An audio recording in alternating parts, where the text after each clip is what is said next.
Good morning बच्चों।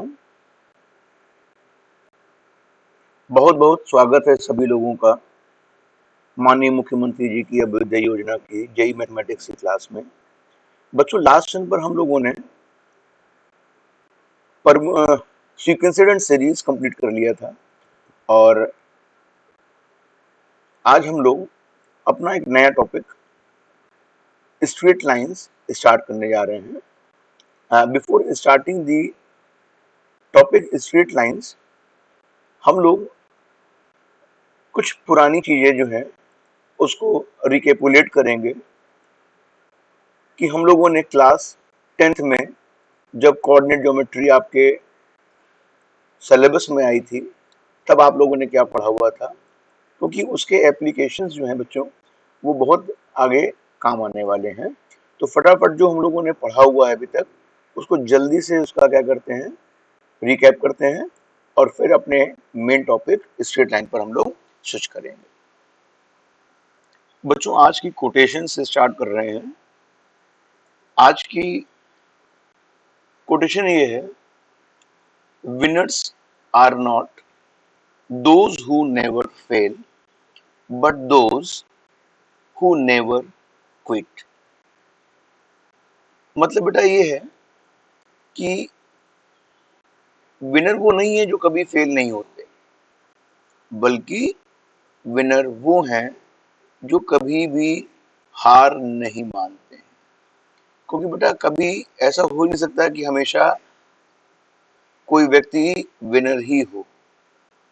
तो कभी जीतता है, कभी हारता है, लेकिन हारने पर अपना मनोबल नहीं गिराना है, अपने आप को मजबूत रखना है और इस तरीके से प्रयास करते करते हम लोग अपनी मंजिल को पा सकते हैं। डॉक्टर एपीजे अब्दुल कलाम के शब्द हैं ये, इनको अपने जीवन में उतारिए और हम लोग फिर अपनी बात को आगे बढ़ा रहे हैं। सबसे पहले हम लोगों ने ट्रायंगल्स के बारे में पढ़ा था। तो ट्रायंगल्स क्या है, तो ये आपको पता है कि the plane figure bounded by the three non parallel lines is called a triangle. अच्छा, आपको पता है कि बेटा ट्रायंगल का जो डिवीजन है वो साइड के हिसाब से और एंगल के हिसाब से दोनों से किया जा सकता है।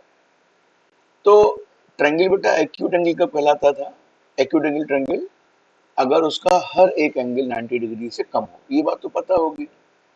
राइट एंगल का कहलाता था कि एक एंगल 90 डिग्री हो, और ऑब्ट्यूज एंगल ट्रायंगल का कहलाता था कि अगर ग्रेटेस्ट जो लार्जेस्ट एंगल है वो ग्रेटर देन 90 डिग्री हो तो हम लोग बोलते थे कि वो ट्रायंगल जो है वो ऑब्ट्यूज एंगल ट्रायंगल है। एक बात बेटा और ध्यान रखना कि ट्रायंगल जो है उसके तीनों एंगल का सम 180 डिग्री होता है। ठीक है, देखो बच्चों, ऐसा करते हैं कि यहाँ पर जो भी ट्रायंगल्स के बारे में आपके सामने आपकी स्क्रीन पर है उनके बारे में वन बाय वन डिस्कस करते हैं। दो पहला पॉइंट है कि sum of any two sides is always greater than the third side. ये बात तो पता है ना आप लोगों को कि बेटा अगर कभी भी कोई ट्रायंगल फॉर्म तभी हो पाएगा जब दो साइड का सम तीसरी साइड से बड़ा हो। जैसे मैं आपसे कहूँ कि एक ट्रायंगल फॉर्म करो जिसकी साइड्स जो हैं वो 6, 4 और 2 हैं, तो आप कहोगे ट्रायंगल फॉर्म नहीं हो सकता है क्योंकि 4 और 2 मिलके हो रहे हैं 6।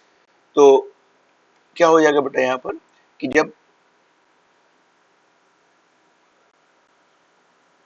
2 और 4 ऐड किया तो ये 6 आ गया। तो दो साइड का सम क्या हो गया बेटा, दो साइड का सम जो है वो तीसरी साइड के बराबर आ गया। और आपको पता है कि अगर दो साइड का सम तीसरी साइड से बड़ा नहीं होगा तो ट्रायंगल पॉसिबल नहीं होगा। ठीक है, तो ये बात क्लियर होगी आप लोगों को। अच्छा, उसके बाद बेटा ये कि sum of three interior angles is equal to 180 degree, ये सब दुनिया को पता है भाई। इसके बाद में बेटा exterior angle equal to sum of opposite interior angle, ये बात तो भाई पता होगा। यहाँ पर ट्रायंगल में बना दे रहा हूँ, ये आपका ट्रायंगल बना हुआ है और ये आपका एक्सटीरियर एंगल है। तो इस एंगल मान लो अल्फा है तो ये बीटा है और ये गामा है। तो बेटा अल्फा की वैल्यू कितनी होगी? बीटा प्लस गामा के बराबर। ठीक है। फिर ये बात आपको पता है कि side opposite to the greatest angle will be greatest in length and vice वर्सा।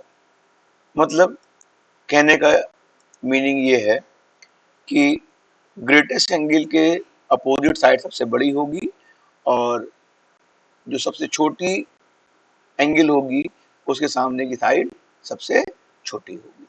बात समझ में आ गई ना? कोई कंफ्यूजन तो नहीं इसमें बेटा आपको?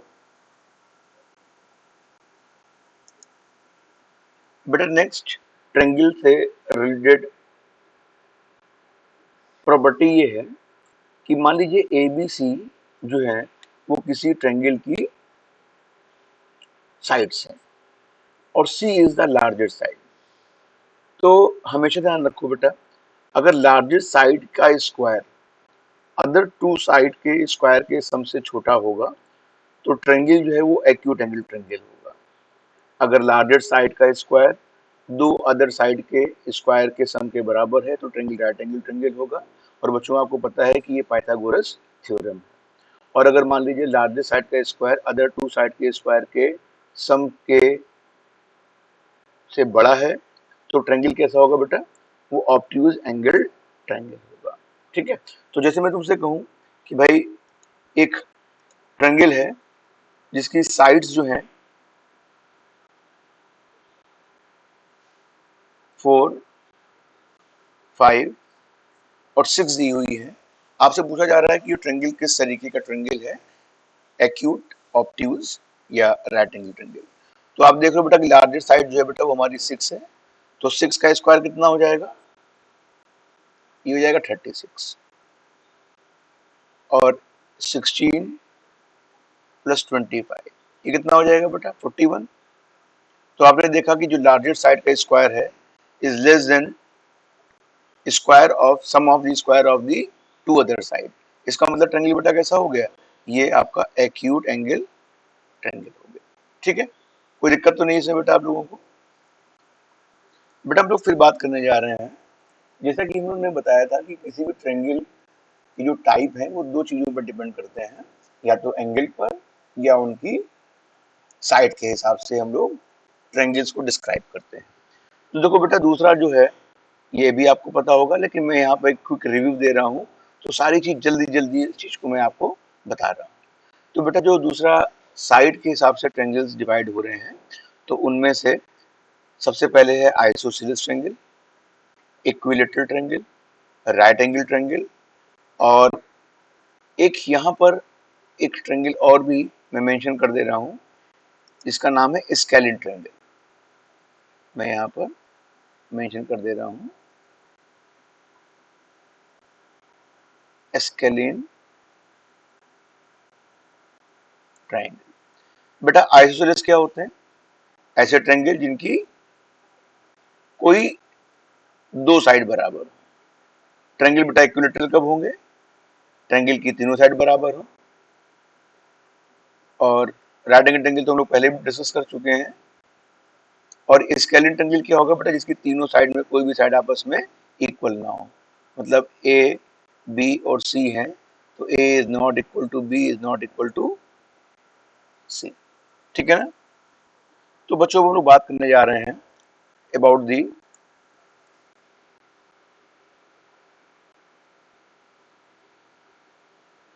एरिया ऑफ ट्रायंगल के बारे में। तो बच्चों आपको पता है कि एक बेसिक फार्मूला तो ट्रायंगल का बेटा ये होता है एरिया का, कि अगर ये बेस पता है आपको और ये उसका अल्टीट्यूड पता हुआ है तो जो एरिया ऑफ ट्रायंगल होगा वो हाफ बेस इनटू हाइट होगा। एक हेरॉन्स फार्मूला होता था,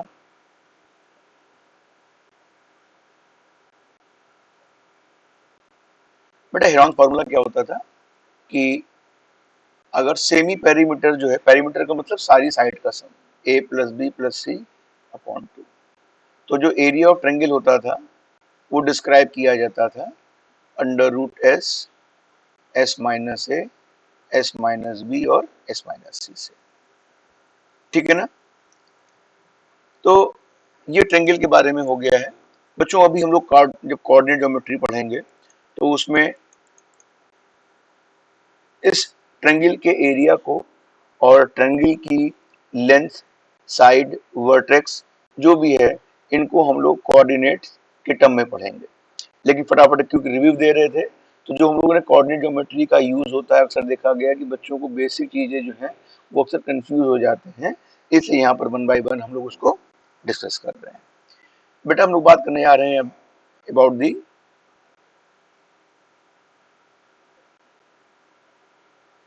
क्वाड्रिलेटरल के बारे में।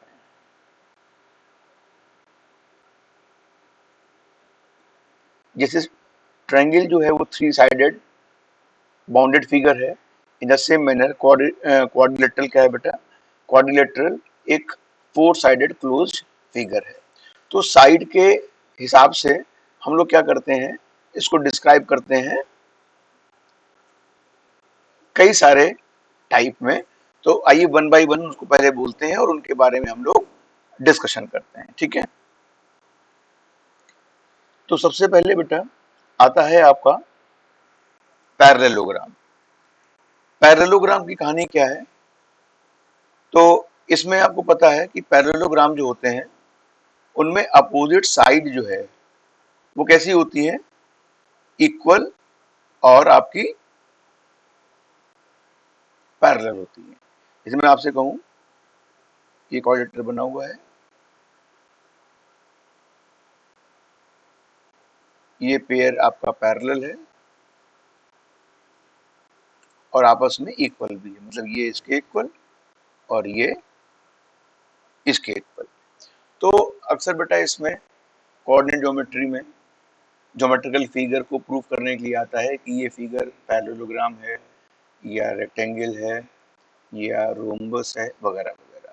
तो इसमें बेटा क्या करना होता है कि बेसिकली चार तरीके होते हैं कि किसी भी पैरेलल कोई भी फिगर जो दी हुई है वो पैरेललोग्राम है कि नहीं है। तो सबसे पहली बात ये है कि अगर हम ये दिखा दें कि अपोजिट साइड्स आर पैरेलल, पहला क्या दिखा दें? अपोजिट साइड्स आर पैरेलल, तो मेरा काम बन जाएगा। मतलब अगर का नाम मैं दे दूं कि ए बी सी डी, अगर मैं दिखा दूं कि A B is parallel to C D है और B C is parallel to A D है, तो मेरा काम बन जाएगा। ठीक है? दूसरा तरीका बेटा क्या है, हमें दिखा दें कि अपोजिट साइड्स आर इक्वल। ठीक है? तो भी काम चल जाएगा भाई, ये पैरेललोग्राम की डेफिनेशन भी होती है। तीसरा बेटा ये है कि अगर मैं दिखा दूं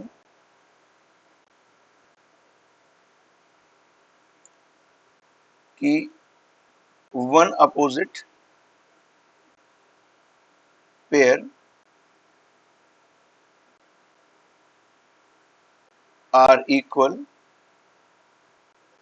एंड पैरेलल, मतलब खाली मैं दिखा दूं बेटा कि ए बी जो है वो सी डी के बराबर है and A B is also parallel to C D, तो भी हम कह सकते हैं कि ये क्वाड्रिलेटरल जो है वो पैरेललोग्राम हो जाएगा।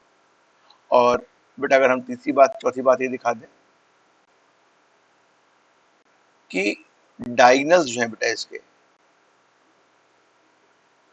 अगर ये दिखा दें कि आपस में एक दूसरे को क्या कर रहे हैं, बाइसेक्ट कर रहे हैं, तो चौथी बात क्या है कि we are able to prove कि डायगोनल्स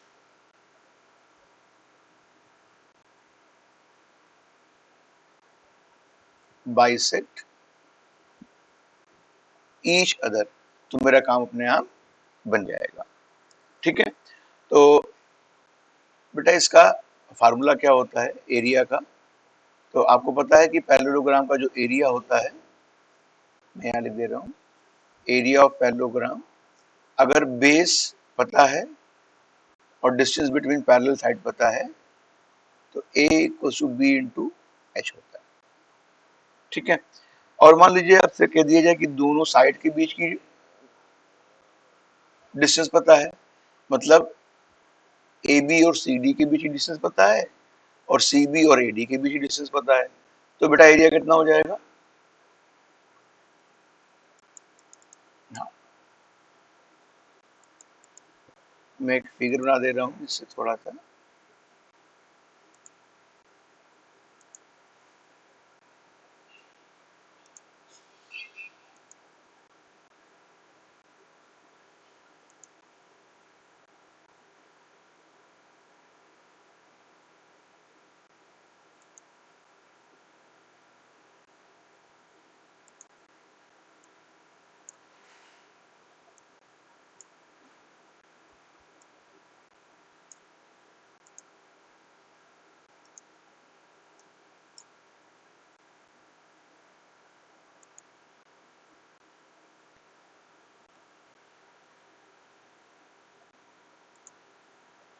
मान लो बेटा तुम्हारे सामने एक पैरेललोग्राम बना हुआ है और इसमें आपसे कहा जा रहा है कि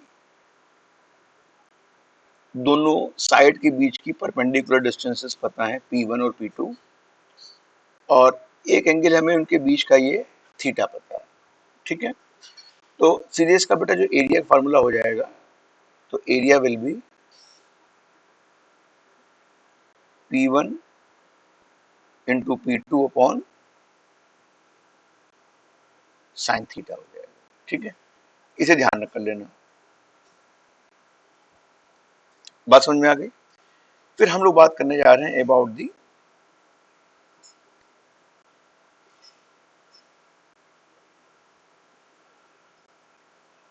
रेक्टेंगल।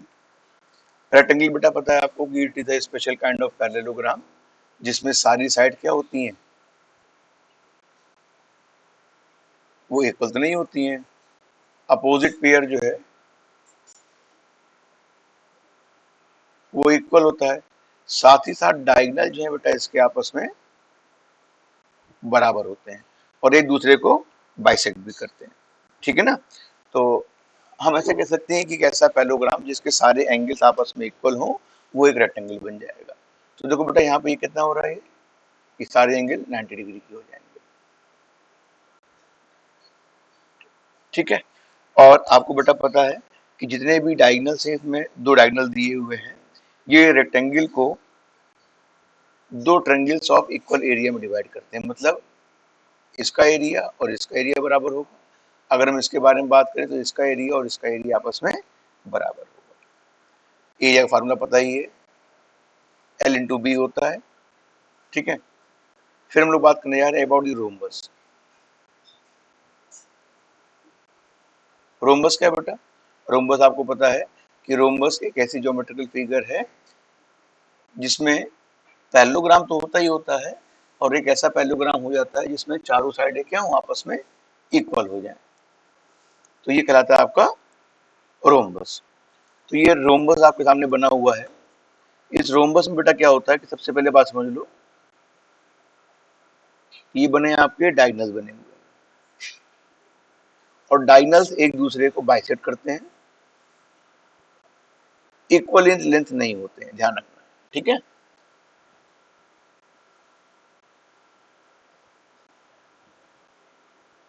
ये चारों साइडें आपस में इक्वल होती हैं और ये भी कह सकते हैं कि रोम्बस में distance between A B and C D equal to distance between A D and B C, मतलब जो अपोजिट पेयर है इनके बीच की जो डिस्टेंस है वो दोनों साइड में बराबर होती है। ठीक है, अच्छा एक बात और समझ लो बेटा, यहाँ पर इसका एरिया कितना होता है, तो एरिया कहोगे हाफ d1 इंटू d2, जहाँ पे d1 फर्स्ट डायगोनल की लेंथ है और d2 सेकंड डायगोनल की लेंथ है। ठीक है ना, फिर इसके बारे में बात करते हैं, बाद में बात करते हैं अबाउट दी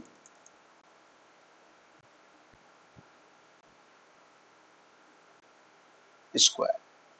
बेटा स्क्वायर क्या होता है, तो आपको पता है कि स्क्वायर जो है वो एक ऐसा रोम्बस है जिसके चारों एंगल इक्वल होते हैं और डायगोनल भी इक्वल हो जाते हैं। ठीक है, तो इसका एरिया तो जानते ही हो सब कुछ।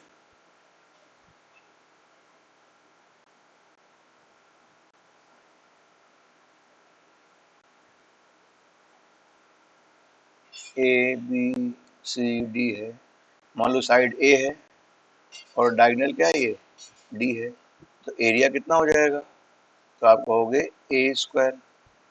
और बेटा इसका एरिया जो है, एक बात और जान लो कि डी स्क्वायर अपॉन टू भी होता है, वेयर डी मीन्स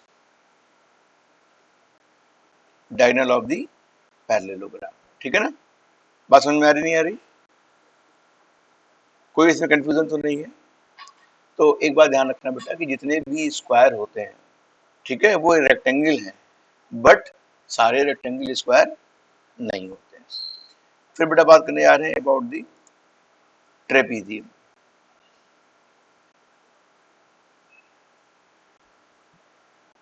ट्रेपीजियम क्या होते हैं बच्चों, तो ट्रेपीजियम को हम इससे डिस्क्राइब कर सकते हैं कि ऐसी ज्योमेट्रिकल फिगर जिसका एक पेयर पैरेलल हो, ठीक है, और दूसरा पेयर नॉन पैरेलल हो, तो ऐसी ज्योमेट्रिकल फिगर कहलाती है ट्रेपीजियम। ठीक है, तो ट्रेपीजियम का जो बेटा आपको पता है कि अगर ये दोनों साइड बराबर हो जाएंगी तो ये बन जाएगा आइसोसेलेस ट्रेपीजियम।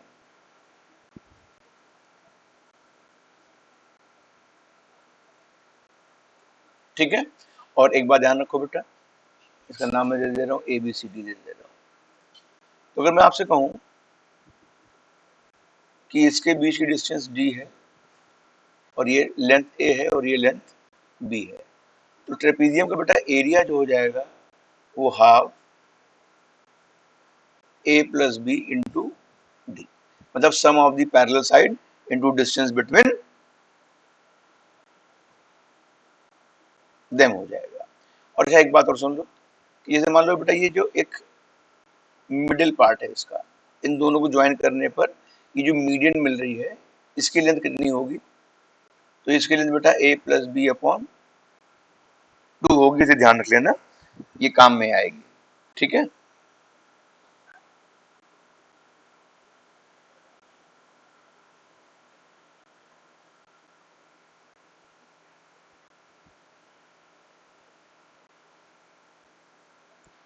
बच्चों अगली ज्योमेट्रिकल फिगर जो है वो आपकी होती है काइट। काइट किस तरीके से होती है फिगर, तो काइट सब आपने देखी होगी।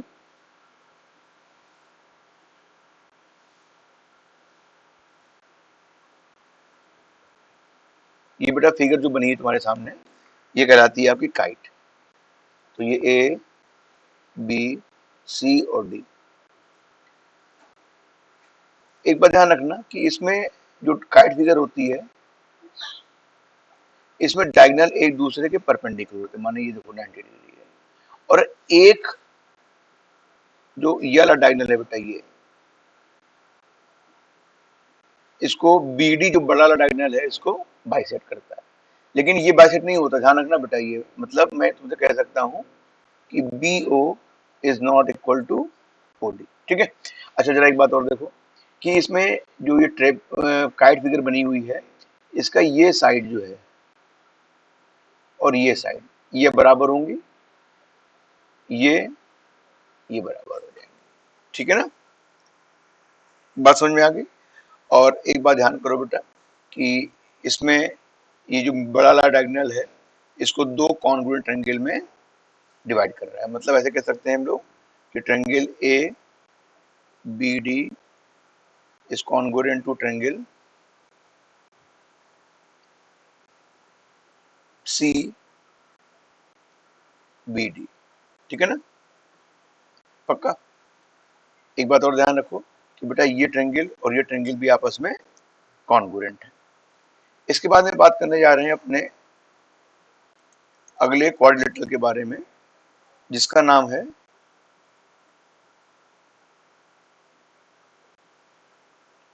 Cyclic quadrilateral. बेटा इसमें क्या होता है, इसमें तो आपको पता है कि एक ऐसा क्वाड्रिलेटरल जिसकी चारों वर्टिसेस क्या हो, किसी सर्किल पे लाई कर रही हो, तो ये ज्योमेट्रिकल फिगर जो है आपकी जो साइक्लिक वो जो क्वाड्रिलेटरल है वो बन जाएगा साइक्लिक। और इसकी खास बात बेटा क्या होती है, इसकी खास बात ये होती है कि इनके ये एंगल अपोजिट जो एंगल्स होते हैं इनका सम 180 डिग्री होता है, ठीक है ना। मान लो ये सी और डी है बेटा, तो सी प्लस डी कितना हो जाएगा, 180 डिग्री आ जाएगा, ठीक है। बात समझ में आ गई नहीं अभी?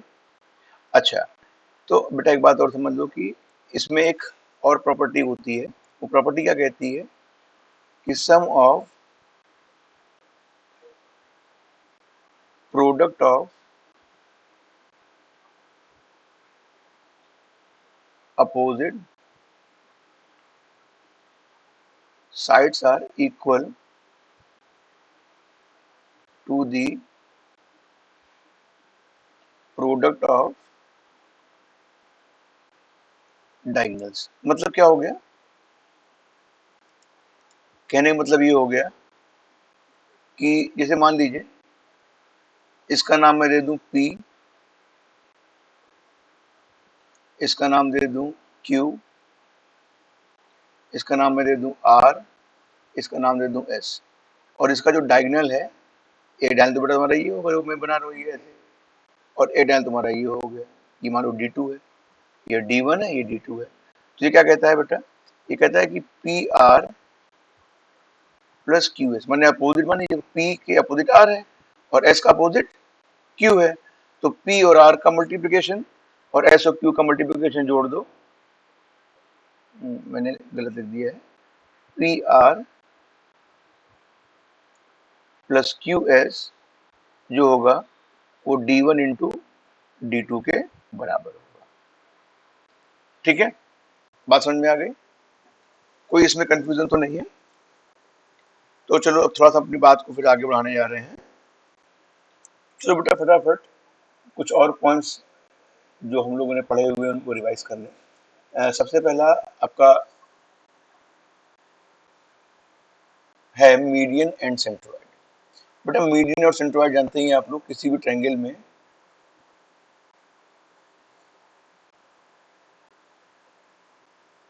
एक वर्टेक्स से अगर दूसरी अपोजिट साइड के मिड पॉइंट को मिलाया जाए तो जो ये आपके सामने एक साइड बनी हुई है एडी, ये मीडियन कहलाएगी। तो किसी ट्रायंगल में 3 मीडियन पॉसिबल है, इसके बारे में जो प्रॉपर्टी आगे डिस्कस करेंगे। सेंट्रोइड क्या होता है बेटा, सेंट्रोइड जहाँ पे तीनों मीडियंस जो हैं ये मीट करती हैं। वैसे दो ट्रायंगल जहाँ जो दो मीडियन जहाँ मीट करेंगी वो सेंट्रोइड हो जाएगा, और एक बात ध्यान करो, जहाँ पे दो मीडियन मीट करेंगी वहां तीसरी मीडियन पक्का होके उससे जाएगी। फिर बेटा एक वर्ड यूज है right bisector and circumcentre. Right bisector क्या होता है बेटा कि अगर आपका ये ट्रायंगल बना हुआ है और ये मैंने इस साइड के मिड पॉइंट पर परपेंडिकुलर ड्रॉप किया, मतलब हमने ए बी का ऐसा परपेंडिकुलर बाइसेक्टर बनाया, तो ये कहलाएगा आपका राइट बाइसेक्टर, ठीक है। तो जहां पर बेटा दो राइट बाइसेक्टर आपस में मीट करते हैं वो कहलाता है आपका सर्कमसेंटर। सर्कमसेंटर का मतलब क्या हो गया कि अगर एक हम इसको सेंटर मान लें और ए या बी या सी की जो डिस्टेंस है उसको सर्कमफ्रेंस मान लें, तो एक अगर ट्रायंगल ड्रॉ करेंगे तो ट्रायंगल ऐसा होके जाएगा, मैंने तीनों वर्टेक्स से पास होगा। फिर बेटा एंगल बाइसेक्टर। एंगल बाइसेक्टर का मतलब क्या है कि किसी भी ट्रायंगल में हम लोग क्या करते हैं, ये आपका एक ट्रायंगल बना हुआ है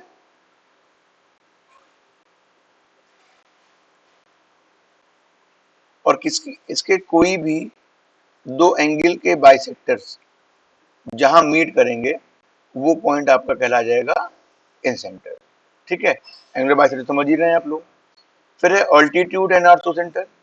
तो जहां पर बेटा ऑल्टीट्यूड का मतलब क्या होता है कि किसी भी ट्रायंगल के वर्टेक्स से अपोजिट साइड पर जो परपेंडिकुलर ड्रॉप किया जाता है इज कॉल्ड एल्टीट्यूड। और जहां पर बच्चों दो अल्टीट्यूड आपस में मीट करते हैं तो ये इनका जो पॉइंट ऑफ इंटरसेक्शन है ये कहलाएगा आपका ऑर्थो सेंटर। ठीक है ना।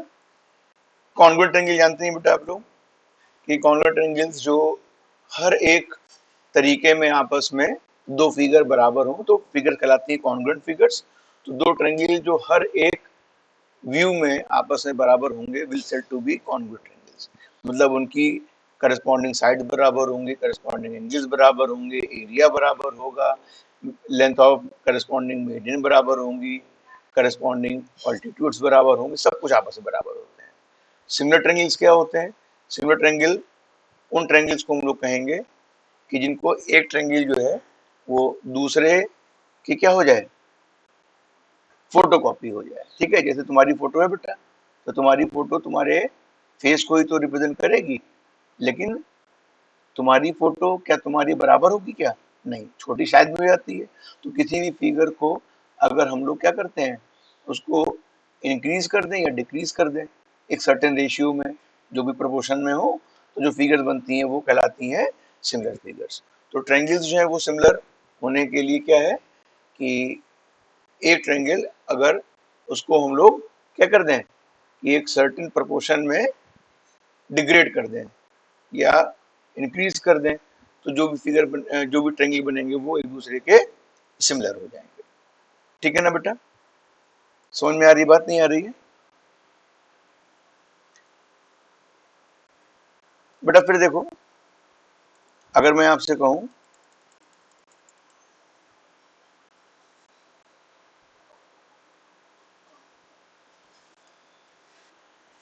देखो बेटा, इसमें कुछ पॉइंट्स आपके सामने हैं सिमिलर ट्रायंगल्स के लिए। बेटा पहला पॉइंट ये कहता है कि अगर दो ट्रायंगल सिमिलर हैं तो आपको ये पता होना चाहिए कि ratio of side, ratio of height, ratio of median, ratio of angle bisector, ratio of in radii और रेशियो ऑफ सरकम रेडियाई जो है वो सब आपस में इक्वल होंगे। ये बहुत इंपॉर्टेंट बात है बेटा, नोट कर लो अपने दिमाग में। फिर ये बात तुम्हें पता है कि दो ट्रायंगल अगर सिमिलर हैं तो उनका जो एरिया होगा उनका ratio square of any to corresponding sides के बराबर होगा। वैसे भी बेटा इसको कह सकते हैं कि जब ये रेशियो ऑफ साइड बराबर है तो रेशियो ऑफ हाइट के भी बराबर होंगे। तो टू करस्पॉन्डिंग साइड की जगह पर हम लोग टू करस्पॉन्डिंग उनकी हाइट्स को भी कह सकते हैं, है ना। Square of any two ratio of two corresponding medians भी कह सकते हैं। ठीक है। और आखिरी बात ये है बेटा इसमें कि the perimeter of a similar triangle are in the ratio of their corresponding side. ये तो बात तुम्हें पता है ना। जैसे मान लीजिए मैं तुमसे कहूं कि a अपॉन a1 बराबर b upon b1 c upon c1 लिखा है, तो sum of antecedent upon sum of consequents के हर एक रेशियो बराबर होगा। तो a plus B plus C upon a1 plus b1 plus c1 हो जाएगा। तो ये बेटा क्या होगा, ये पेरीमीटर ऑफ फर्स्ट एंगल हो गया और पेरीमीटर ऑफ सेकंड ट्रायंगल हो गया। तो ये कहती है प्रॉपर्टी कि the perimeter of similar triangles are in the ratio of their corresponding side. मतलब आपने देखा ना कि पेरीमीटर्स जो है उनका रेशियो जो है वो करस्पॉन्डिंग साइड के रेशियो के बराबर होता है। समझ में आ गई बात, नहीं आ गई आप लोगों को? कोई कंफ्यूजन तो नहीं बच्चों इसमें? बेटा थोड़ा सा साइक्लिक कोऑर्डिनेटर के बारे में और बता दें आपको। जो हम लोगों ने पढ़ा था वही चीज यहाँ पर कुछ एडिशनल चीजें हैं, उनको ऐड करके मैं यहाँ पर आपके सामने रिप्रेजेंट कर रहा हूँ। तो इसमें ये बात तो आपको पता ही है कि चारों साइड्स जो है, चारों वर्टिसेस सर्किल लाई करती हैं। ये ठीक है।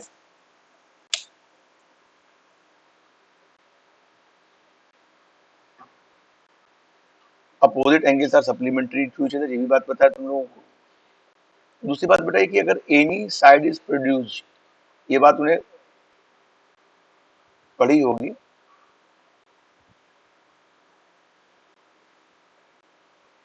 बेटा अगर ये बढ़ाया जाए तो ये एंगल जो होगा अल्फा, तो ये एंटीरियर एंगल ये जो अल्फा होगा इसके बराबर होगा। ठीक है ना।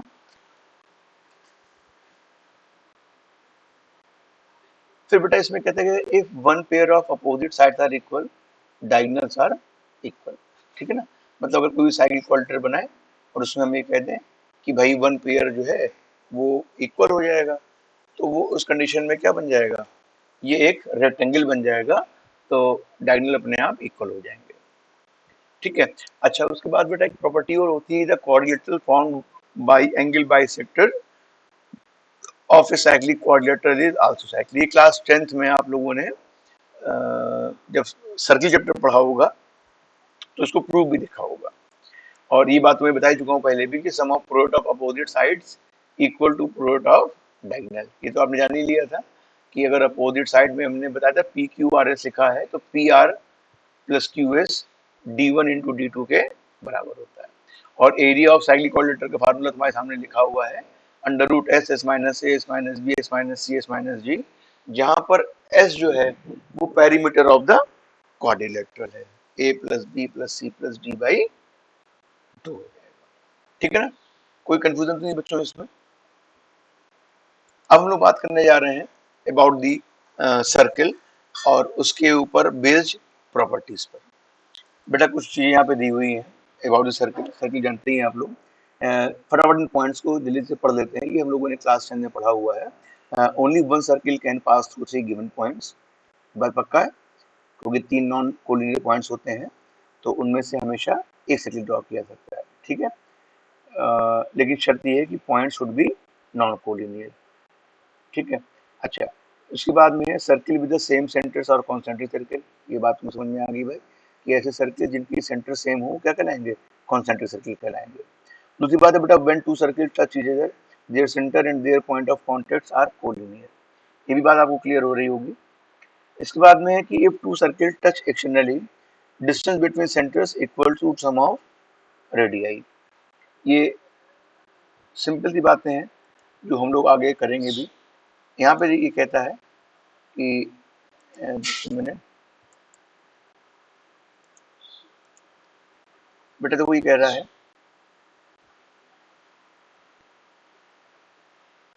दो सर्किल आपस में टच कर रहे हैं, ये कर रहे हैं, तो इनका बेटा ये लेंथ होगी, मान लो ये R1 है, ये R2 है, ये C1 C2। तो ये प्रॉपर्टी कहती है कि two circle touch each other the centre and the point of contact are collinear. मतलब ये और ये कैसे बेटा, कोलिनियर है।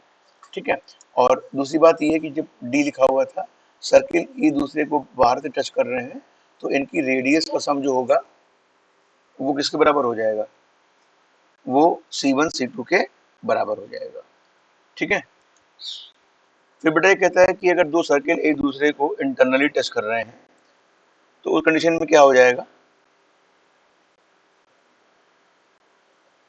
आप देखिए इस कंडीशन में दोनों की जो रेडियस का डिफरेंस होगा वो उनके सेंटर के बीच की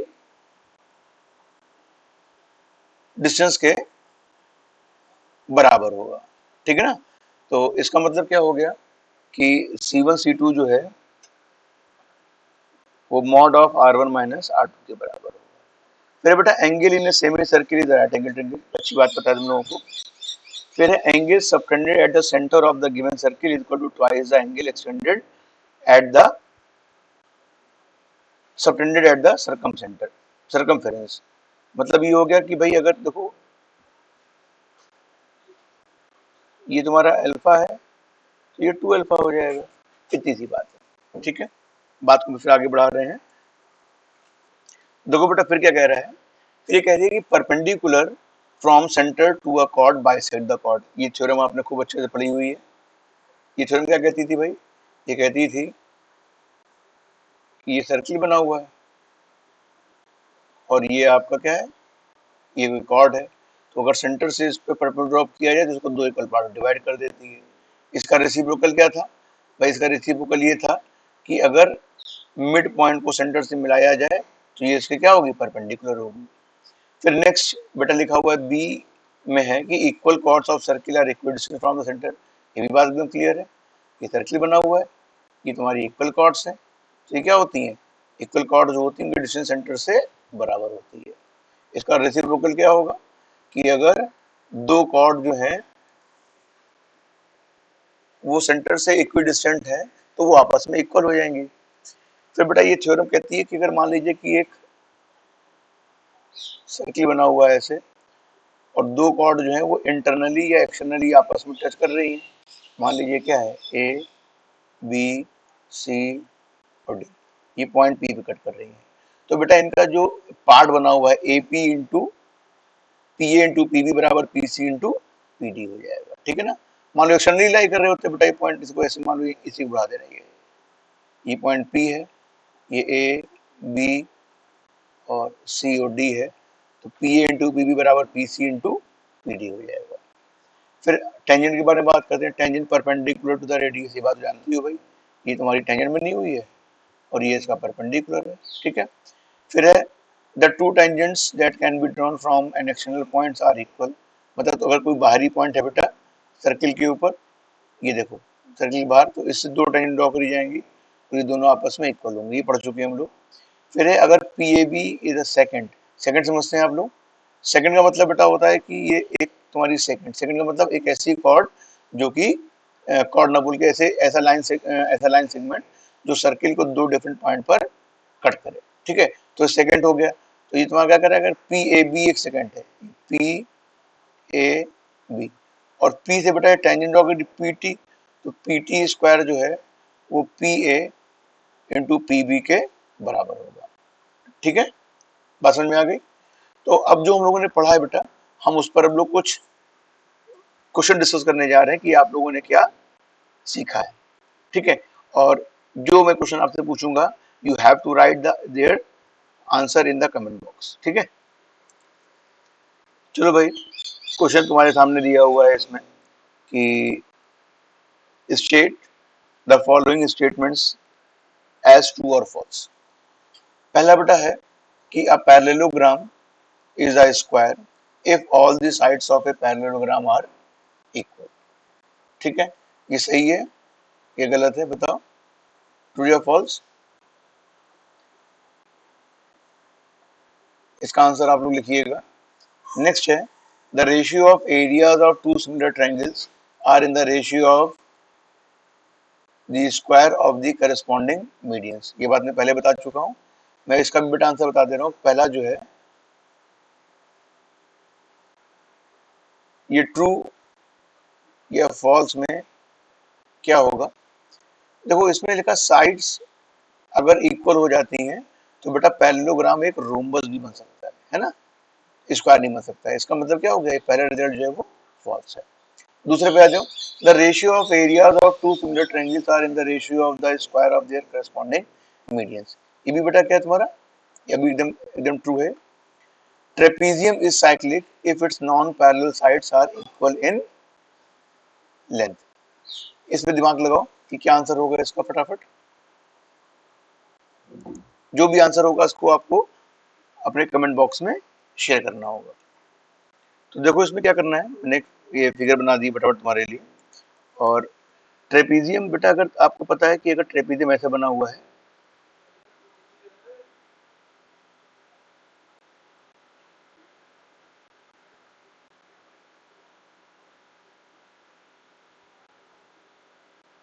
ये पॉसिबल तभी है कि अगर नॉर्मल ट्रेपीजियम बना बेटा ऐसे,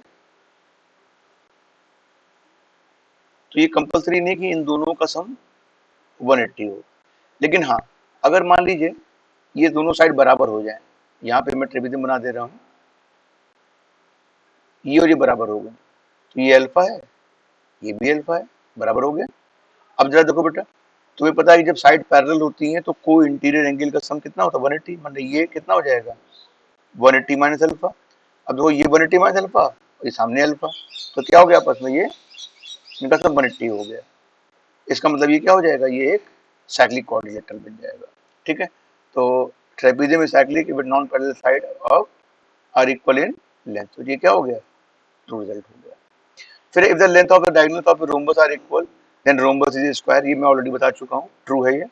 इन a rectangle diagonal perpendicularly bisect each other, गलत है भाई, क्योंकि रेक्टेंगल में डायगोनल एक दूसरे को परपेंडिकुलर बाइसेक्ट नहीं करते हैं। ठीक है, ये फॉल्स हो गया।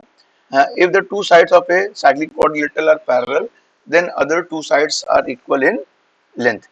ये कहने का मतलब ये है कि अगर टू साइड साइक्लिक क्वाड्रिलेटरल की पैरेलल हैं, then other two sides are equal in length.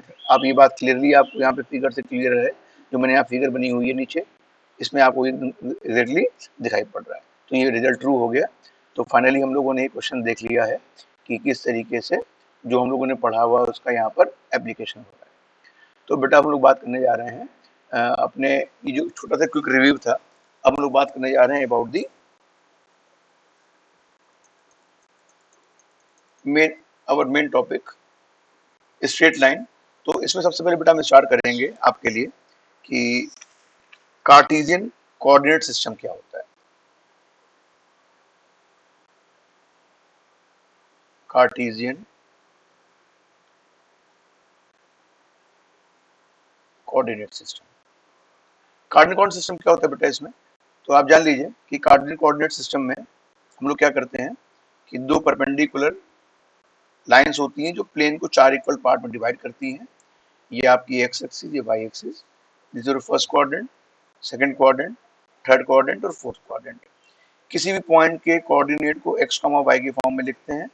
First is called abscissa and other is called ordinate. ठीक है, तो इसमें बेटा क्या होंगे, दोनों पॉजिटिव होंगे क्योंकि इधर पॉजिटिव डायरेक्शन, ये पॉजिटिव, इसमें नेगेटिव पॉजिटिव होंगे, इसमें नेगेटिव नेगेटिव, इसमें पॉजिटिव नेगेटिव होंगे। बात समझ में आ गई? अच्छा, तो सबसे पहले हम लोग बात करने जा रहे हैं डिस्टेंस फार्मूला क्या होता था।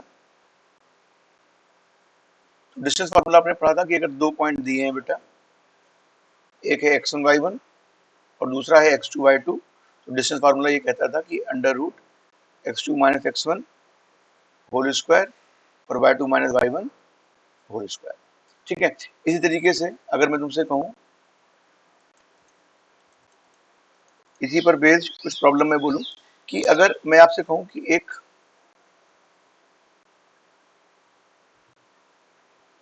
इक्विलेटरल ट्रायंगल दिया हुआ है ABC, ए के कोऑर्डिनेट x1 y1 है और बी के कोऑर्डिनेट x2 y2 है। We need to find the third coordinate C. It is given that कि triangle ABC is an equilateral triangle।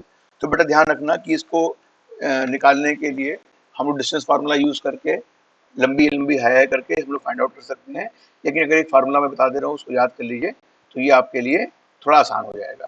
तो ये बेटा फार्मूला होता है तुम्हारा x1 plus x2 minus plus y2 minus y1 upon 2 और यहाँ पर अंडर रूट 3। दूसरा बेटा क्या होगा, y coordinate y1 plus y2, यहाँ पे माइनस प्लस यहाँ प्लस माइनस हो जाएगा और x2 minus x1 into root 3 upon 2 हो जाएगा। ठीक है, अब जरा मैं तुमसे कहूँ जैसे एक इक्विलेटरल ट्रायंगल है, इसकी दो वर्टिसेस दी हुई है 1,2 3,4, तुम्हें ये वर्टेक्स निकालना है।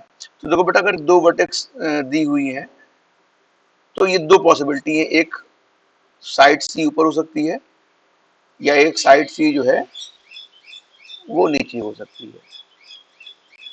ठीक है ना, तो इसका मतलब दो पॉसिबिलिटी। मैंने फार्मूला क्या बताया था बेटा, हमने कहा था कि अगर आपको कोऑर्डिनेट ऑफ सी या C1 थ्री डैश निकालना है तो एक्स कोऑर्डिनेट कैसे होता था इसका, तो मैंने बताया था कि x1 plus x2 minus plus root 3 y2 minus y1 upon में 2। तो भाई x1 कितना दिया देखो यहाँ पे, x1 ये है, y1 ये, x2 ये, y2 ये कितना आ जाएगा बेटा 1 plus 3 minus plus root 3 y2 minus y1 कितना हो जाएगा 4 माइनस 2 इज 2 अपॉन 2, ये कितना आ जाएगा 4 माइनस प्लस 2 रूट 3 अपॉन में 2। ठीक है, तो फाइनली कितना आ जाएगा, ये आ जाएगा 2 माइनस प्लस रूट 3।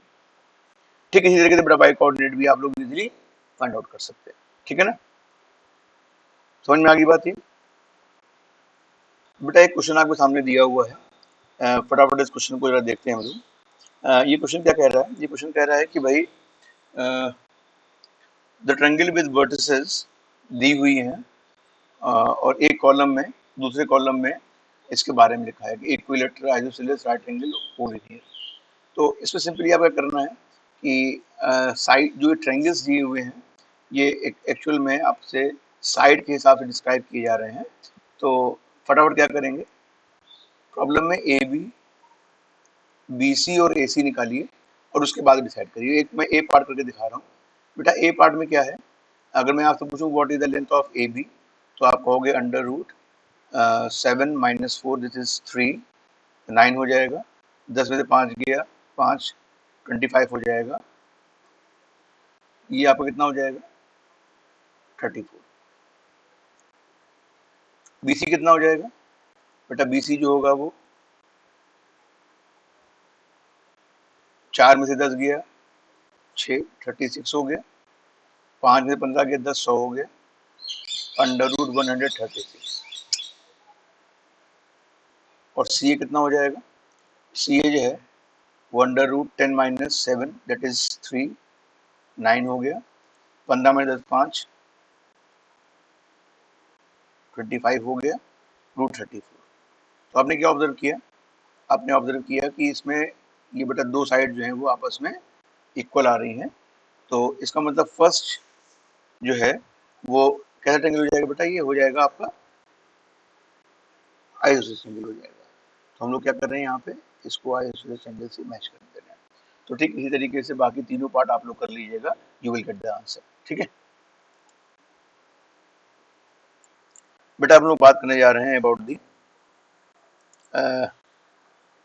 नेक्स्ट, आपका टाइटल है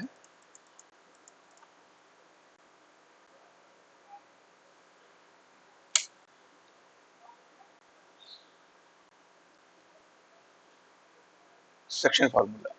बेटा सेक्शन फार्मूला क्या होता है, जैसे मान लीजिए आपसे कह दिया जाए कि ए और बी दो पॉइंट्स हैं जिनके कोऑर्डिनेट x1 y1 और x2 y2 दिए हुए हैं, और एक पॉइंट P है जो इसको m:n के रेशियो में इंटरनली डिवाइड कर रहा है, और coordinate of P x, y है। तो x की वैल्यू बेटा क्या हो जाएगी, mx2 plus nx1 upon m plus n, और कैपिटल Y जो होगा वो my2 plus ny1 upon m plus n के बराबर होगा। मतलब अगर जब अब ये पॉइंट लोगे, रेशियो लोगे तो ये वाला पॉइंट लेना होगा, जब ये रेशियो लोगे तो ये वाला पॉइंट लेना होगा। और अगर मान लो बेटा डिवीजन एक्सटर्नल है, मैं तुमसे कहूँ m:n एक्सटर्नली है, तो इसका मतलब m:-n उसको इंटरनली करके we can write down the formula. Formula क्या हो जाएगा बेटा, फार्मूला हो जाएगा x is equal to mx2 minus nx1 upon m minus n, और y कितना हो जाएगा my2 minus ny1 upon m minus n। ठीक है, अगर मैं तुमसे बोलूं भाई इसी तरीके से कि what will be the formula for the mid point, एक ट्रायंगल बना हुआ है ए बी सी और इसके कोऑर्डिनेट कुछ दिए हुए हैं, हमें मिड पॉइंट्स का निकालना है। तो वैसे मिड पॉइंट का फार्मूला बेटा क्या हो जाएगा, मिड पॉइंट के लिए जो रेशियो m:n होगा it will be equivalent to 1:1। तो फार्मूला कितना हो जाएगा x1 प्लस x2 अपॉन 2 और y1 प्लस y2 अपॉन 2। तो अगर मान लो ये x1 कामा y1 दिया है, ये x2 कामा y2 दिया है और ये x3 कामा y3 दिया है, तो इसके कोऑर्डिनेट हो जाएंगे x2 प्लस x3 बाई 2 और y2 प्लस y3 बाई 2। अगर मैं तुमसे कहूँ कि बेटा इसके सेंट्रॉइड का कोऑर्डिनेट क्या होगा, तो सेंट्रॉइड क्या होता है बेटा, इसको 2:1 के रेशियो में डिवाइड करता है मीडियन, पता है ना आप लोगों को। तो ये फार्मूला बन जाएगा x1 plus x2 plus x3 by 3 और y1 plus y2 plus y3 by 3। This is the formula for centroid of the triangle. ठीक है ना, कोई इसमें कंफ्यूजन तो नहीं तुम लोग। देखो तुम्हारे सामने एक क्वेश्चन दे रहे हैं, एक क्वेश्चन तुम्हारे सामने ये है कि अगर मान लीजिए मैं आपसे कहूं कि एक लाइन सेगमेंट है जिसके पॉइंट ए के कोऑर्डिनेट 6,3 और -4,5 इसके कोऑर्डिनेट दिए हुए हैं, और आपसे कहा जा रहा है कि एक पॉइंट जो इसको 3:2 के रेशियो में इंटरनली और नंबर बी जो है वो अगर एक्सटर्नली डिवाइड कर रहा है तो उससे कोऑर्डिनेट क्या हो जाएंगे। तो जब बेटा इंटरनली होगा तो ये 3:2 हो जाएगा। तो फार्मूला क्या हो जाएगा भाई, जब 3 लोगे तो इधर वाला पॉइंट, 2 लोगे तो इधर वाला पॉइंट, तो कितना एक्स की वैल्यू कितनी आ जाएगी, 3 into -4 plus 2 into 6 upon 3 plus 2। Y कितना आ जाएगा, 3 into 5 plus 2 into 3 upon 3 plus 2। ये कितना आ जाएगा भाई, सॉल्व कर लो इसको। तो ये आ जाएगा, x की वैल्यू आ जाएगी -12 plus 12 upon 5 that is 0। y कितना आ जाएगा, 15 प्लस 6 अपॉन 5 21 अपॉन 5। तो बेटा पॉइंट क्या हो गए बेटा, इसके हो गए 0,21/5। जब बच्चों इसको एक्सटर्नली डिवीजन होगा तो ये 3:2 का जो डिवीजन है वो 3:-2 हो जाएगा। मतलब इसी क्वेश्चन में यहाँ पर जहाँ पे प्लस साइन लगा है यहाँ पे क्या कर दो, माइनस कर दो। तो कितना आ जाएगा भाई, यहाँ पर मैं माइनस कर दे रहा हूँ। तो x की वैल्यू कितनी आ जाएगी, x की वैल्यू आ जाएगी -12 अपॉन 5, 3 -2 मतलब 1 आ जाएगा, मतलब -24 हो जाएगा। और y कितना आ जाएगा, 15 -12 अपॉन में 1 आ जाएगा, दैट इज 3 आ जाएगा। तो जब डिवीजन एक्सटर्नल होगा तो कोऑर्डिनेट क्या हो जाएंगे, कोऑर्डिनेट हो जाएंगे -24, 3 हो जाएंगे। बात समझ में आ गई आपको, कोई कंफ्यूजन तो नहीं इसमें बेटा, सिंपल से क्वेश्चन है ये फटाफट एक क्विक रिव्यू के लिए है आपके। बेटा अब हम लोग बात करने जा रहे हैं इन सेंटर के बारे में। मैं बात भी डिस्कस कर लिया था आप लोगों को कि इन सर्किल क्या होता है, इन सेंटर क्या होता है।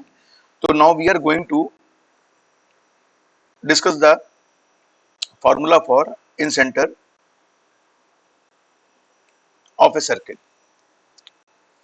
ठीक है, तो बेटा इन सेंटर का फॉर्मूला क्या होगा, जैसे मान लीजिए मैं तुमसे कहूं कि एक ट्रायंगल ये दिया तुम्हारा, इसका नाम है ए बी और सी, और ये आपका इन सर्किल दिया हुआ है। बेटा ये आपको पता है कि इन सर्किल कैसे फॉर्म होता है, दो इंटरनल बाइसेक्टर जहां पे मीट करते हैं वो पॉइंट आई कहलाता है इन सेंटर। तो अगर मान लो मैं तुम्हें पता है कि एंगल ए के सामने एक साइड स्मॉल ए होती है, एंगल बी के सामने स्मॉल बी और एंगल सी के सामने स्मॉल सी मानते हैं बच्चों को, इसके coordinate x1 y1 x2 y2 और x3 y3 दिए हुए हैं। तो जो इन सेंटर के कोऑर्डिनेट क्या हो जाएंगे, तो इन सेंटर कोऑर्डिनेट बेटा होते हैं, यहाँ पे नोट कर दे रहा हूँ कि ax1 plus bx2 plus cx3 upon a plus b plus c, और ay1 plus by2 plus cy3 upon a plus b plus c हो जाएंगे। ठीक है, अच्छा मान लो बेटा एक्स सेंटर के बारे में बात करूं, what is the meaning of x centre. तो आपको पता है बेटा एक्स सेंटर का मतलब क्या होता है कि अगर इसकी साइड को आगे की इंक्रीज किया जाए इस तरीके से, तो ये जो बाहर एक सर्किल जाएगा बेटा इस तरीके का, ये एक सर्किल कहलाता है। तो इसका सेंटर बेटा तीन एक सर्किल पॉसिबल है, I1 I2 I3। तो ये ए बी सी है। तो मान लो अगर मैं तुमसे बात करूं बेटा ए के सामने के लिए जो I1 है, बी के सामने को मैं I2 मान ले रहा हूँ, इसके सामने क्या हो गया I3 मान लिया। तो अगर मैं पूछूं what is the coordinate of I1, तो सिंपल ध्यान रखो बेटा कि जो इन सेंटर का फार्मूला है उसमें अगर ए के सामने की बात करोगे तो फार्मूला क्या बन जाएगा, फार्मूला वही रहेगा, खाली x1 का कोऑर्डिनेट जो कोऑर्डिनेट से माइनस साइन लगा, तो minus ax1 plus bx2 plus cx3 upon a plus b plus c हो जाएगा। और y कितना हो जाएगा, minus ay1 plus by2 plus cy3 upon a plus b plus c। ठीक इसी तरीके से बेटा अगर मैं तुमसे बोलूं what is the value of I2, I2 का मतलब b के सामने होगा, तो यहाँ फार्मूला क्या बन जाएगा, फार्मूला बन जाएगा इसके लिए ax1 minus bx2 plus cx3 upon a plus b plus c, और ay1 minus by2 plus cy3 upon a plus b plus c हो जाएगा। ठीक है, बात समझ में आ गई नहीं आ गई। फिर बात आती है बेटा सर्कम सेंटर की। सर्कम सेंटर के लिए आपको एक बात जानना चाहिए कि अगर ट्रायंगल ऐसा बना हुआ है तो मैंने कहा था सर्कम सेंटर जो होगा उसके लिए एक हमें सर्कम सर्किल बनाना होगा। तो सर्कम सर्किल जो है वो बाहर की ओर भी जा सकता है, ऐसे बाहरी को जाएगा। तो जो बेटा ये जो सर्कम सेंटर है ये सर्किल के बाहर, सर्किल सॉरी ट्रायंगल के बाहर, ट्रायंगल पर या ट्रायंगल के अंदर दोनों लाई कर सकता है। नंबर वन बेटा, अगर ट्रायंगल एक्यूट एंगल ट्रायंगल है तो उस कंडीशन में जो इन सेंटर होगा वो ट्रायंगल के इनसाइड लाई करेगा, इनसाइड दी ट्रायंगल। बेटा नंबर दो, अगर ट्रायंगल राइट एंगल ट्रायंगल है तो जो इन सेंटर होगा it will be the mid point of hypotenuse. ठीक है। और नंबर तीन, अगर ट्रायंगल आपका जो है वो ऑब्ट्यूज एंगल ट्रायंगल है तो उस कंडीशन में जो सर्कम सेंटर होगा वो बाहर की ओर लाई करेगा। ठीक है। कोई कंफ्यूजन तो नहीं बेटा? अच्छा, अगर मैं तुमसे कहूं कि एक ट्रायंगल दिया हुआ है इस तरीके का, वैसे तो आपको फार्मूला निकालने का तरीका मैं आगे बताऊंगा, फार्मूला सेंटर निकालने का। लेकिन अगर मान लो ये इसके वर्टेक्सेस दिए हुए हैं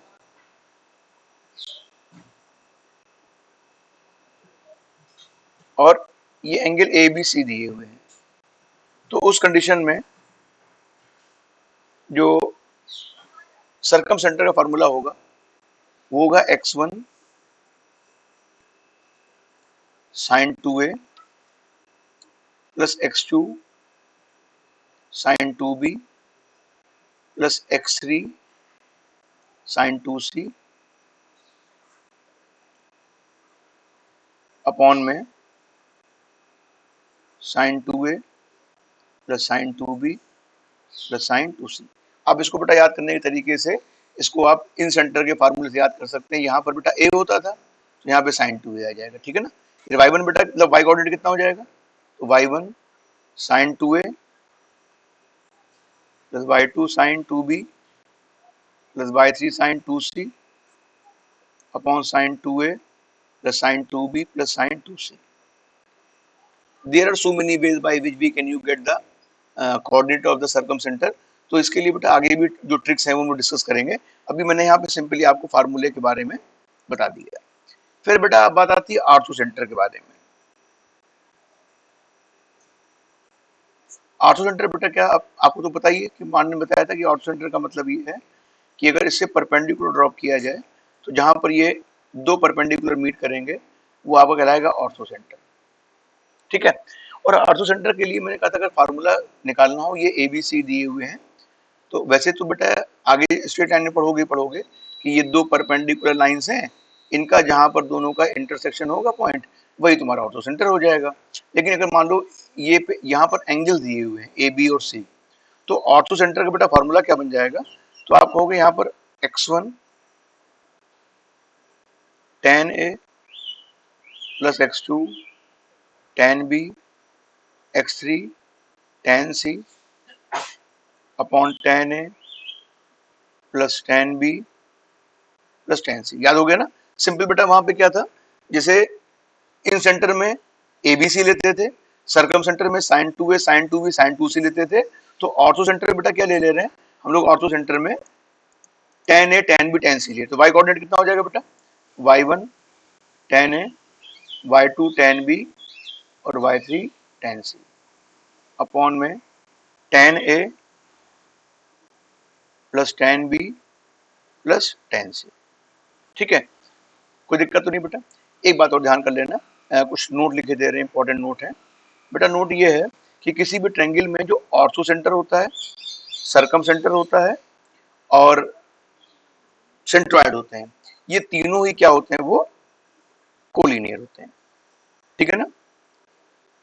ओ जी सी आर, कोलिनियर। ठीक है। ये भी एक बात तो मैंने बताई दी थी कि जो सेंट्रॉइड होता है बेटा वो वर्टेक्स से जो लाइन होती है उसको 2:1 के रेशियो में डिवाइड करता है। ठीक है।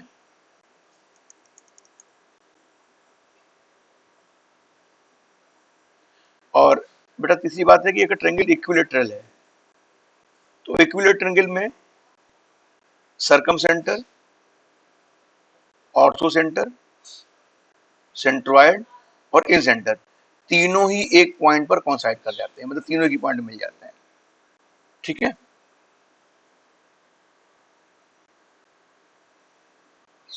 कोई कंफ्यूजन तो नहीं बेटा इसमें? तो आज हम लोग अपनी क्लास को, जो चीज हम लोगों ने पढ़ी वो यहीं रखते हैं।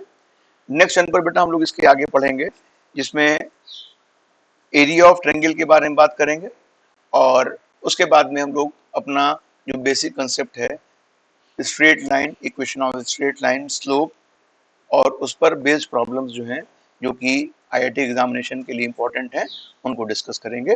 Thank you so much, thank you to all of you.